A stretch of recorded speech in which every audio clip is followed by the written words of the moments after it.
안녕하세요. 자, 오늘 두 번째 시간 여러분하고 상업 사용인을 좀 해볼게요. 상업 사용인은 우리 상인의 어떤 보조자 역할을 하고요. 상업 사용인은 민법상의 대리와 동일합니다. 알겠죠? 그렇게 보시면 돼요. 대리인을 상업 사용인으로 이름을 바꾸는 것밖에 없어요. 그리고 우리 이 상업 사용인에는 지배인과, 그죠? 지배인, 그 다음에 부분적 포괄 대리권을 가진 사용이라 해서 우리 부포상이라고 하고요. 세 번째는 물건 판매 점포 사용이라 해서 이렇게 물자, 알겠죠? 이렇게 세 종류가 있다. 이 세 종류는 다시 말하면 대리권의 범위에 따라서 구분했다는 거 알아두시면 돼요. 그 대리권은 지배인이 가장 많고요. 그 다음에 부분적 포괄 대리권, 그 다음에 물건 판매 점포 사용이 아시겠죠? 자, 지배인 선임 보겠습니다. 하여튼 로우하게 이론적인 설명 빼고 조문 위주로 설명하면서 같이 여러분하고 복습하는 거라고 보시면 돼요. 아, 법원직 보니까 이렇게 많이 나왔네요. 예, 법무사 이렇게 많이 나왔네요. 이 지문 자체가 그대로 너무 쉽죠? 예, 상인은 지배인을 선임해서 선임은 누가 한다? 상인이 한다. 어디에? 본점하고 지점. 요걸 우리가 영업소라고 해. 알겠죠? 영업소를 한다. 그러면 지배인의 기본적인 조건이 뭐예요? 요건이 영업소가 있어야 되구나. 그렇죠. 영업소가 있어야 돼요. 영업소에서 이 영업을 하게 한다는 것은 바로 영업에 대한 대리를 하는 걸 말해요. 알겠죠? 그렇게 알아두시면 돼요. 됐습니까? 그러면 우리가 선임과 관련해서 문제 하나 풀어본다면 법원직에 나왔었네요. 지배인은 상인 또는 대리인에 의해서 선임된다. 맞을까요? 지배인은 상인 또는 대리인에 선임된다. 맞습니다. 뒤에 가보면 알겠지만 지배인은요. 다른 지배인 선임 못해요. 알겠죠? 상인이 선임하거나 아니면 상인의 대리인이 위임을 받아서 지배인을 선임할 수 있다. 이해됐죠? 예, 그렇게 한번 알아두시면 되겠습니다. 이게 또 전문 문제로 나오니까 보시면 될 것 같아요. 자, 그 다음에 문제는 여러분들이 한번 풀어보시도록 하고요.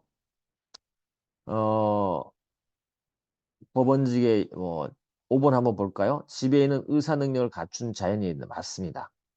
직무 성질상 감사와 겸임은 허용되지 않습니다. 맞습니다. 근데 업무 집행 사원의 이사는 지배인 겸임이 가능해요. 알겠죠? 그래서 원래요, 회사법상도 그렇고 감사는 겸직이 허용되지 않습니다. 왜냐하면 감독하라고 둔 기관인데 거기에 이렇게 업무 집행을 하는 그런 지위에 겸직을 하게 되면 이해상충 문제가 발생할 수 있거든요. 그죠? 안 된다는 거 알아두시고 넘어가겠습니다. 자, 지배인 대리권 나왔네요. 지배인 대리권 범위가 넓다 그랬죠? 그렇습니다. 지배인은 영업주에 가름해서 조심해야 할 게 하나 있어요.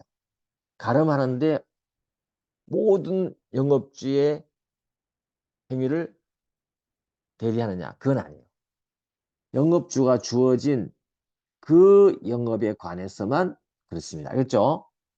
영업주에 가르면서 선임된 일정한 영업소에서 할 수 있도록 해준 거죠. 그 부분에 대해서만 재판상 재판의 모든 행위를 할 수 있어요. 그래서 대표적으로 우리 지배인은 은행들의 지점이 있죠. 지점. 국민은행 송파 지점, 잠실 지점 이런 게 있죠. 지점. 그 지점이 바로 영업소이고요. 지배인입니다. 예를 하나만 알아두시면 돼요. 그래서 그 지점에서 일어나는 여수신 행위라든지 업무는 전부 다 지배인에 의해서 할 수 있고요. 그 다음에 재판상 행위라는 것은 그 지점에서 일어난 어떤 법률 문제를 지배인이 어때요? 재판 행위를 진행할 수 있다는 그런 뜻입니다. 굉장히 폭넓적이죠? 예, 그런 말이에요. 근데 그 영업이라는 말은 바로 그 영업소에서 내에서 말하는 거예요. 됐죠? 자, 아주 자주 많이 나왔습니다. 많이 나왔던 거니까 꼭 알아두시고 그 다음에 이항 가보시면 지배인이 아닌 점원 기타 사용인을 선임 또는 해임할 수 있다? 가능하네요. 그런데 뭔 안 된다 그랬죠? 지배인이 지배인을 선임하는 건 돼, 안 돼요? 안 된다 그랬죠? 안 된다. 점원 기타 사용인을 선임하는 건 상관없어요. 뒤에 나오는 지배인이 그 부분적 포괄 대리권을 가진 상업 사용을 선임할 수 있나요? 할 수 있습니다. 됐죠? 그리고 조심할 거는 이러한 지배인의 대리권을 제한하잖아요. 그럼 이 제한을 몰랐던 제3자에는 대항 못해요. 여러분 선의는 뭔지 알죠? 선의는 몰랐다는 거죠. 대리권을 제한해서 몰랐던 제3자에 대해서는 대항 못해요.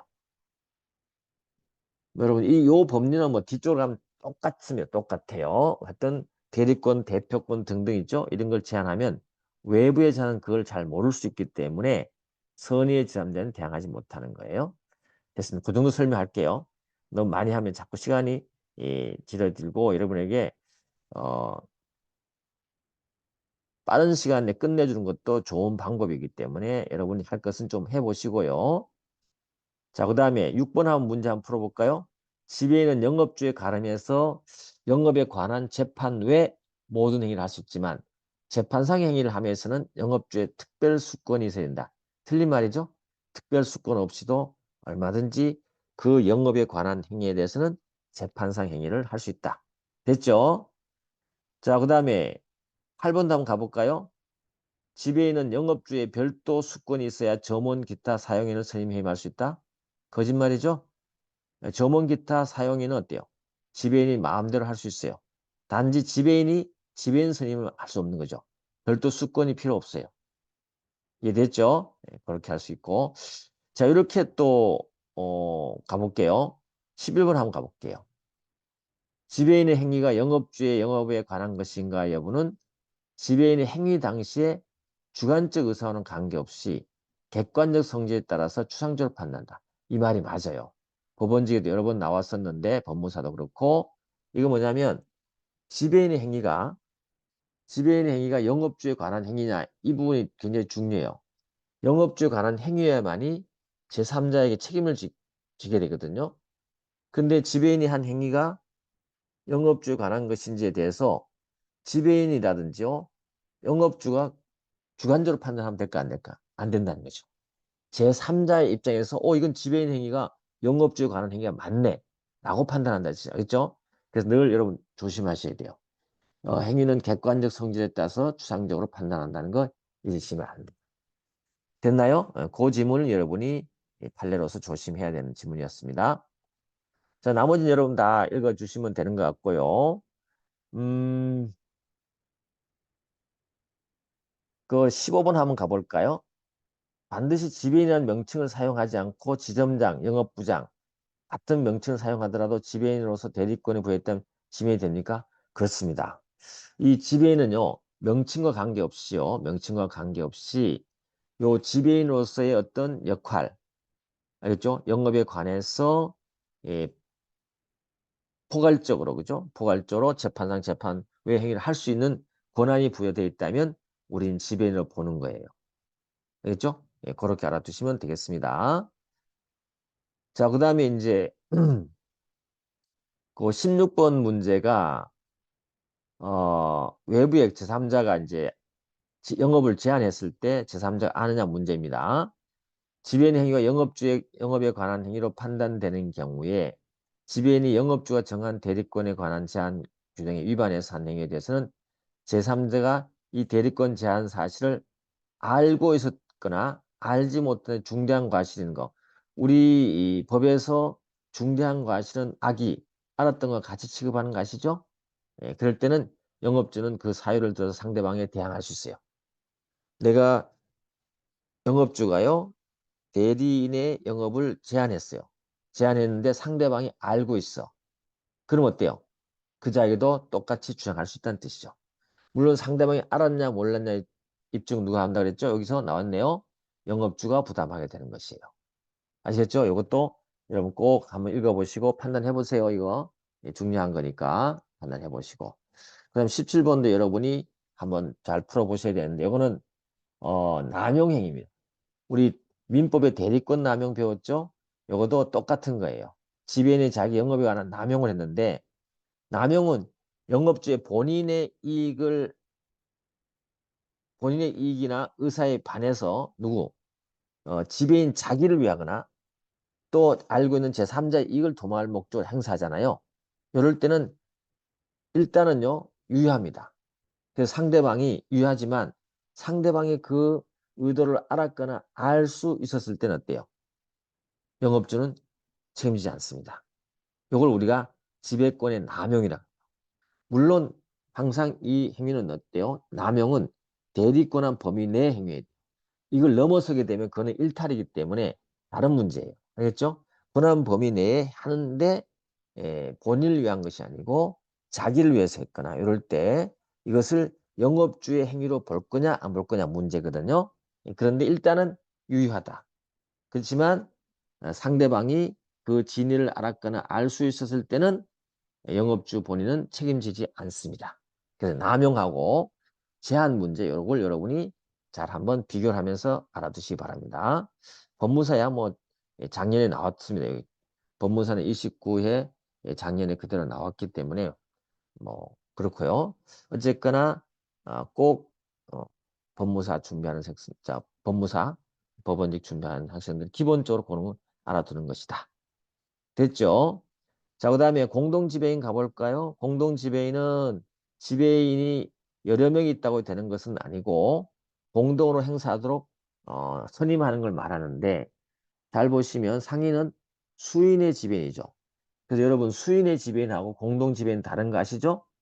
수인의 지배인은 여러 명이 이렇게 있는 거예요. A, B, C, D 이렇게 있죠. 이게 수인의 지배인이에요. 그 중에서 A, B만 콕 찍어서 너 공동 지배인이다. 이렇게 해야 됩니다. 알겠죠? 공동 지배인.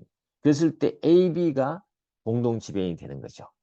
알겠죠? 그래서 법조문 표현도 보세요. 수인의 지배인 중에서 공동으로 대리권을 행사하도록 할 수 있다는 거죠. 이 공동으로 대리권 행사가 바로 이게 능동대리, 능동대리. 알겠죠? 그 다음에 이항 가보면 이거는 뭐죠? 수동대리를 말하는 거죠. 수동대리. 그러면 능동대리는 어떻게 했냐? 반드시 함께 해야 됩니다. 공동 지배인. 알겠죠? 수동 대리는 어, 지배인 1인에 대한 의사 표시로 효력이 발생하기 때문에 한 명만 받아도 상관없어요. 그래서 A, B가 공동 지배인이라면 어때요? 외부적으로 행위하는 거는 어떻게 한다? 함께 해야 된다. 근데 이렇게 받아들이는 거는 한 명이면 1인에게만 해도 된다. 이런 뜻이에요. 이해되겠어요? 꼭 알아두셔야겠죠. 공동지배인, 이거는 대리권의 제한, 공동지배인 제한 문제인데 어쨌거나 어, 능동행위, 수동행위만 알아두시면 돼요. 됐죠? 그리고 공동지배인도 반드시 등기해야 되는 부분이 있습니다. 넘어가 볼게요. 자, 공동지배인 20번에 한번 문제를 볼까요? 20번. 20번 문제를 보시면 공동지배인끼리 서로 어, 자기가 해야 될 행위를 어때요? 포괄적으로 위임할 수 있나요? 이거는 안 돼. 왜요? 공동 지배인을 선임한 이유는 서로 견제하고 능동 행위를 할 때는 같이 하라고 해준 거잖아요. 그런데 하나의 지배인이 다른 사람에게 다 넘겨줘 버렸다? 그거는 공동 지배인 제도의 취지에 반하는 거죠. 이해되셨죠? 물론 개별적으로 특정해서 위임하는 것은 상관이 없습니다. 판례도 동일한 입장입니다. 됐죠? 네, 그렇게 해야 되고 21번도 보세요. 지배권 행사는 반드시 공동으로 해야 되지만 수동 대리의 경우는 1인으로서 할 수 있다. 그 말이 이 말인 것이죠. 됐죠? 네, 그렇게 여러분이 나머지는 공부를 좀 해보셔야 됩니다. 제가 중요한 것만 이렇게 짚어드립니다. 자, 지배인은요, 굉장히 포괄적인 업무를 하기 때문에 외부의 거래 안전을 위해서 이 사람이 지배인인지 아닌지를 알아야 된다는 거죠. 거래 안전을 위해서 우리는 지배인을 반드시 등기하도록 하고 있다. 알겠죠? 그래서 상인은 지배인의 선임과 또는 어때요? 소멸에 대해서도 등기해야 됩니다. 의무사항이에요. 공동지배인에도 똑같습니다. 이해되죠? 그거만 알아두시면 됩니다. 그래서 이건 등기해야 되고 이 등기사항은 대항력입니다. 알겠죠? 대항력. 제3자에 대항하는 부분이다. 라고 말아두시면 될 것 같고요. 자, 그 다음에 또 한 가지는 이제 24번 문제인데 법무사는 나왔는데 법원직도 언젠가 나올 겁니다만은 법원직도 고민해 두셔야 되는데 공동 지배인에게도 표현 지배인이 적용되는가요? 이 문제거든요. 공동 지배인 등기사항 맞아요. 영업주가 공동 지배인 사실을 등기하지 않으면 제37조 등기 일반적 효력이거든요. 의해서 선의의 제3자에 대항하지 못하는 거 맞아요. 알겠죠?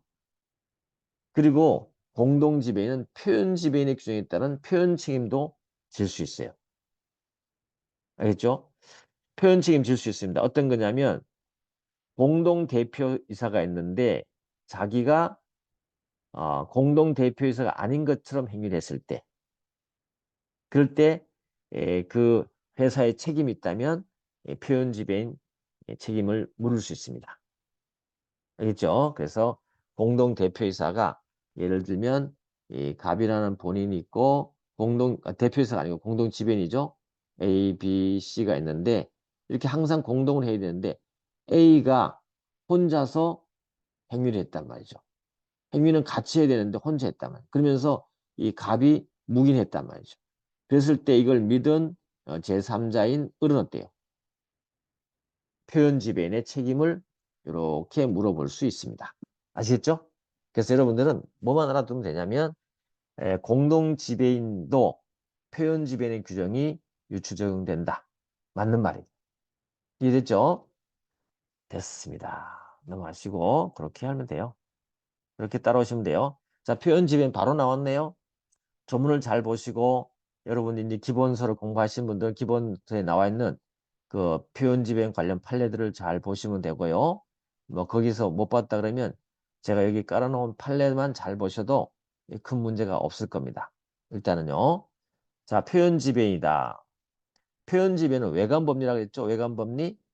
외관법리인데 요건이 있습니다. 요건이 갖추어지면 제3자가 책임을 물을 수 있는 거죠. 1항을 가보면요. 본점 지점이죠. 그래서 표현 지배인도 가장 중요한 요건이 뭐냐면 영업소가 되는 거예요. 영업소. 알겠죠? 영업소가 되는 거예요. 영업소가 있어야 됩니다. 그래서 그 지배인으로 인정될 만한 명칭을 사용했단 말이죠. 예, 그럴 때 지배인과 동일한 권한이 있는 것으로 간주해 버립니다. 근데 조심할 것은 일반 지배인에서는 재판상 행위도 포함되어 있었잖아요. 여기 표현 지배에서는 외관을 보호해 주는 거기 때문에 이 공법적인 행위인 재판상 행위는 여기서는 인정해 주지 않아요. 표현 지배. 알겠죠? 그리고 마지막 요건으로는 상대방을 보호하는 예, 거래 안전 보호이기 때문에 상대방이 어때요? 악이면 안 돼요. 선의여야 된다. 알겠죠? 상대방이 선의여야 된다. 그래서 영업소 요건, 그 다음에 명칭을 사용해야 될 것. 알겠죠? 그리고 결론은 뭐죠? 정상적인 지배인과 동일한 권한이 있는 걸 보기 때문에 어때요? 우리 영업주가 책임을 져야 됩니다. 정상적인 지배인이 했던 것과 동일하게 책임져야 되는 거죠. 그래서 표현 지배인 성립되면 지배인은 아무런 책임지지 않아요. 그리고 이 행위는 무슨 행위냐면 정상적인 거래 행위를 있는 걸 보기 때문에 불법 행위가 아니에요. 그래서 여러분 들어보셨나 모르겠지만 여기에서는 이 과실상계가 인정되지 않는다는 말이 있습니다. 알겠죠? 이 과실상계는 우리 불법행위라든지 그런 걸 말할 그때 인정되는 거잖아요. 그죠?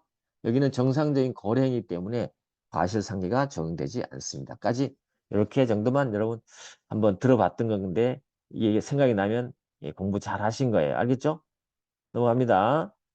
나머지 문제를 좀 풀어보도록 하시고 그 다음에 내려가셔가지고 여기 27번 가보시면 거래행위라 볼 수 없는 재판상 행위에 대해서는 표현지배는 인정되지 않아요? 맞는 말이에요.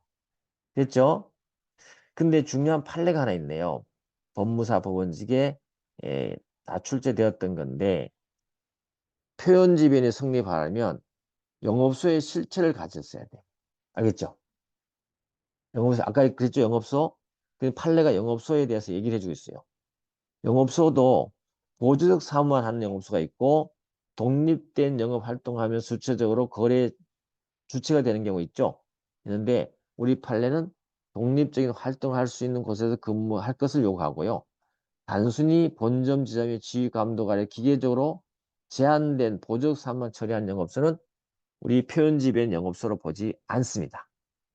이제 그걸 여러분 꼭 알아두시고요. 넘어갑니다. 됐어요. 나머지는 여러분 좀 공부를 하시면 될 것 같아요. 중요한 것만 짚어드리겠습니다. 자, 그 다음에 부포상이라 나오잖아요. 그죠? 부분적 포괄 대리권 가진 상업 사용이 부포상이랍니다. 요거는 왜 부포상이라 하냐면 부분적이라는 거죠. 지배인보다도 대리권의 범위가 좁다는 거죠. 알겠죠?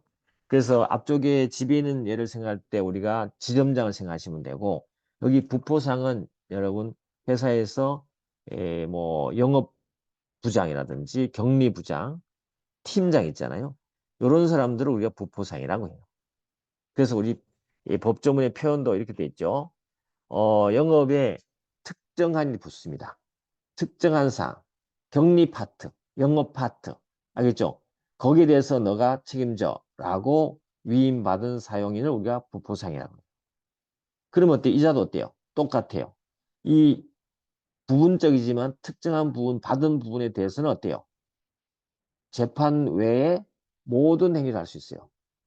지배인과 다른 점은 뭐예요? 재판 외, 재판을 할 수 없다는 거죠. 그거 빼고는요, 특정한 부분에 대해서는 모든 행위를 할 수 있습니다. 그래서 특정한 부분에 대해서는 포괄적이라고 볼 수 있는 거죠. 그렇죠? 법원직도 쭉. 하여튼 요거 여러분이 보시면서 쭉 확인하세요. 아, 출제 됐고 중요한 거다. 마찬가지로 우리 앞쪽에 봤듯이, 지배인에서 봤듯이, 부포상의 대리권을 제한하면 이것도 마찬가지로 선의의 제3자에게 대항 못해. 됐죠? 그렇게 확인하시면 되겠습니다. 그래서 30번도 한번 보시면 영업의 특정한 종류, 특정한 사항 위임받은 사용인도 재판상 재판 외 모든 행위를 할 수 있다. 그게 틀렸죠. 재판상 행위는 아니다. 그죠? 재판상 행위는 아니다. 라고 알아두시면 될 것 같아요. 자, 잘하셨고요. 따라오십니다. 그 다음에 판례 기출을 여러분 가보시면 되는데 아주 쉬워요. 보시면 되고 어 부분적 그 다음에 36번도 이렇게 법원지도 나오겠는데 여기 좀 어렵게 느껴질 수 있는 부분인데 만약에 부포상도 있죠. 부포상은 우리가 대리인을 했잖아요. 그 부포상을 만약에 민법상 표현 대리로 적용할 수 있을까요? 대리인이니까 가능합니다. 알겠죠? 상법의 부포상이 되지만 민법의 표현 대리 거기에 해당되면 거기에 따라서 적용할 수 있어요. 그럼 민법상 표현 대리를 적용하려면 어떻게 돼요? 민법상 표현 대리 요건을 갖춰야 된다는 뜻이죠. 알겠죠? 특히 126조 가보시면 권한이 있다고 믿을 만한 정당한 사유가 있어야 된다는 요건이 필요하거든요. 갖춰야 된다는 뜻이에요. 어려운 얘기는 아닌데 여러분이 이제 좀 어렵게 느껴지는 것인데 알겠죠? 상법의 부포상이라도 대리인이기 때문에 민법상 표현 대리 규정이 적용될 수 있냐? 될 수 있습니다. 요건만 맞으면 적용할 수 있어요. 근데 그렇다면 민법의 요건은 갖춰야 되겠죠. 그런 뜻입니다. 이해됐죠? 넘어가시고 또 이제 우리가 부포상에서 시험에 계속 나왔던 게 있다면 판례가 있었는데 요거 38번입니다. 38번. 법원적인 아주 여러 번 나왔네요. 작년에도 나왔습니다. 계속 반복해서 나오니까 여러분이 만약에 법원직 하시는 분들은 좀 빠르게 보려면 법원직 기출된 지문만 좀 확인하셔도 되고요. 뭐 아니면은 뭐 상관없습니다만은 법원직 기출 문제 쫙 봐도 상관없어요. 어쨌거나 부분적 포괄되기가 아닌 상업사인의 경우에도 표현 지변에 관한 14조 규정이 유추적용되느냐 문제되는데 적용 안 된다는 게 판례 입장이에요. 자, 잘 보십니다. 우리 아까 봤을 때 공동 지변이 있잖아요. 공동 지변. 여기에는 표현 지변이 유추적용되죠. 그죠? 맞죠? 근데 이 부포상에는요. 이 표현 규정이 유추적용되지 않습니다. 알겠죠? 유추되기 된다가 틀린 거예요. 유추적용되지 않습니다. 이렇게 알아두시고 간단하게만 표현해주면 이 표현 표현 대리 제도 있죠. 다시 말해서 표현 지배인이라는 것은 제3자를 보호하는 거거든요. 거래 안전을 위해서. 근데 이제 판례는 거래 안전을 위해서 3자를 보호해주게 되면 또 누가? 본인에게 또 너무 가혹한 부분이 있기 때문에 이해 조정을 해준 거예요. 그래서 그러면 부포상에서 믿은 상대방을 어떻게 보호하면 되느냐? 민법상 표현대로 충분하고요. 아니면 사용자 책임은 충분히 보호받을 수 있기 때문에 굳이 표현 지배인을 유추 적용할 필요 없다는 거죠. 왜냐하면 본인의 권한을 좁히는 있죠. 그러한 어, 표현 지배인을 유추적할 필요가 없다는 겁니다. 그래서 이 균형을 맞춰준 거예요. 어쨌거나 여러분 결론을 알아두시면 돼요. 공동 지배인은 표현 지배인 유추정되는데 부포상에는 표현 지배인이 유추정되지 않는다. 그거 하나 일단은 기본적으로 암기돼야 될 상황인데 그죠? 자, 물건 판매 점포 사용인은 주로 법원직에 잘 나옵니다. 법무사는 거의 잘 안 나와요. 법원직에 나오는데 물건 판매 점포 사용인은 어, 대리권 범위가 가장 좁아요. 좁고 여기는요. 법이 인정해주는 대리인이라 보시면 돼요. 다시 말해서 영업주가 선임을 안 해도 대리인으로 인정된다는 뜻이에요. 물건 판매하는 부분에서. 그래서 물건을 판매하는 점포에 있어서는요. 그 판매에 관한 모든 권한인 것으로 봅니다. 그리고 이 물건 판매하는 점포의 사용인은 선임을 하든 안 하든 우리가 거래 안전을 위해서 인정해주는 사용인으로 보는 거예요. 물론 이때도 상대방 악의인 경우는 적용되지 않습니다. 그래서 그 밑에 1번 지문을 잘 봐야 되는데 물건 판매 점포 사용인도 영업주와 사이에 반드시 고용계약이 있어야 된다. 혹은 선임이 있어야 된다. 반드시 그럴 필요 없어요. 알겠죠? 물론 선임해도 되고 고용해도 상관없지만 반드시 이 선임이나 고용계약이 있어야만이 물건 판매 점포 사용이 되는 거 아니에요. 알겠죠? 거래 안전을 위해서. 그래서 여러분 이제 백화점에 있는 이렇게 옷 파는 가게에서 판매하는 아주머니들 있죠? 아주머니들은 이 물건 판매하는 부분에 대해서는 어때요? 판매와 관련해서는 모든 권한이 있는 걸 보는 거예요. 설령 만약에 에, 알바하는 학생이 아니고 다른 사람이 알바 친구가 와서 거기서 만약에 혹시라도 물건 팔았다 하더라도 물건 판매 점포 사용인으로 만약에 거래 당사자 믿었다면 물건 판매 점포 사용인이 되는 거예요. 이해됐죠? 그렇게만 알아두시면 됩니다. 자, 잘하셨고요. 됐습니다. 그 다음에 이제 상업사회는 의무는 조문만 잘 보시면 돼요. 조문만 잘 보시면 돼요. 상업사회는 조문이 계속 출제되고 조문만 뭐 판례도 없고요. 나오는 건데 이 상업사회는 이렇듯이 이 상인이 상업사회를 사용했는데 상업사회인이 항상 이해상충 문제가 발생할 수 있잖아요. 그렇죠? 영업주의 이익을 위해서만 하는 것이 아니고 자기 이익을 위해서 할 경우도 있다는 거죠. 그래서 아예 상업사회인은 이런 것을 하지 마라는 어때요? 부작위 의무를 법에 규정한 거예요. 자, 첫 번째 가볼게요. 상업 사용에는요, 영업주의 허락 없이, 허락을 얻으면 가능한 겁니다. 없이 자기 또는 제3자의 계산으로. 이게 뭐예요? 자기 계산은 자기 돈으로, 제3자의 계산은 남의 돈으로. 이런 뜻이에요. 영업주의 영업불에 속한 거래를 하면 돼, 안 돼요? 이게 경업이에요. 안 된다는 뜻이죠. 또는 어때요? 무한 책임, 다른 회사의 무한 책임이나 이사 또는 다른 사용이 되면 돼, 안 돼요? 안 되는 거죠. 뒤쪽은 경업이고 앞쪽에는 뒤쪽은 겸직 문제고 겸직 문제. 요건 뭐예요? 경업 문제. 알겠죠? 경업 문제입니다. 됐죠? 그렇게 알아두시고 2항 가보시면 이제 위반됐을 때 해결하는 문제가 2항, 3항, 4항이 나오니까 이걸 꼭 알아두셔야 되는데 이게 왜냐하면 뒤쪽에 가면 똑같은 이런 경업 금지 의무와 겸직 금지 의무가 뒤쪽에 많이 나옵니다. 근데 시스템은 다 똑같아요. 책은 다 똑같고 그 제도에 맞게 용어만 조금 다른 부분이 있고 주체가 다른 부분이 있기 때문에 그것만 알아두시면 되는데 첫 번째 2항 가보시면 상업사회인이 만약에 이 경업을 하지 말라 그러는데 위반했다는 거죠. 그랬을 때는요. 자기 계산, 상업사회인이 자기 돈으로 만약에 경업을 했다.